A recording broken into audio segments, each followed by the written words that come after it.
முதலாவதாக நீங்க முருகனுடைய பக்தராக மாறுகிறீங்க, முருகன் மேல ரொம்ப தீவிர அன்பு உங்களுக்கு வருது அப்படின்னு அவருடைய நினைவு அதிகமாக இருக்கும். எதற்கெடுத்தாலும் நீங்க முருகா முருகா முருகா அப்படிங்கிற நாமத்தை சொல்ல ஆரம்பிப்பீங்க. அவருடைய அன்பு அவருக்கு மேல உங்களுக்கு அன்பு வந்து அதிகமாகும். அவரை அனுதினமும் நீங்க நினைத்து கொண்டுதான் மிகவும் 2வது முக்கியமான காரணம் என்ன அப்படின்னா, உங்களுக்கு வந்து முருகனுடைய தோற்றம் வந்து உங்களுடைய மனசுல வந்து பதிஞ்சுக்கிட்டே இருக்கும். அதாவது அவருடைய வேல் இங்க வந்து நார்மலாக கண்களை மூடினால் கூட முருகனுடைய வேல் உங்க கண்ணுக்கு தெரியும். முருகனுடைய அந்த முகம் உங்களுக்கு தெரியும். அப்படி இருந்தாலும் நீங்க முருகனுடைய தீவிர பக்தர்களாக ஆக போறீங்க அப்படிங்கிறது 100% உண்மை. முருகன் கூறிய நாள் என்று முருகரே வந்து உங்களுடைய கனவிலோ அல்லது திடீர்னு உங்களுக்கு முருகனுடைய பேரோ அல்லது அவருடைய உருவப்படத்தை நீங்க எங்கேயோ தற்சமே ஒரு சடனா பார்ப்பீங்க.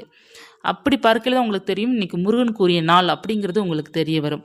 அவர் வந்து உங்களுக்கு ஞாபகப்படுத்தி விடுவார். பக்தி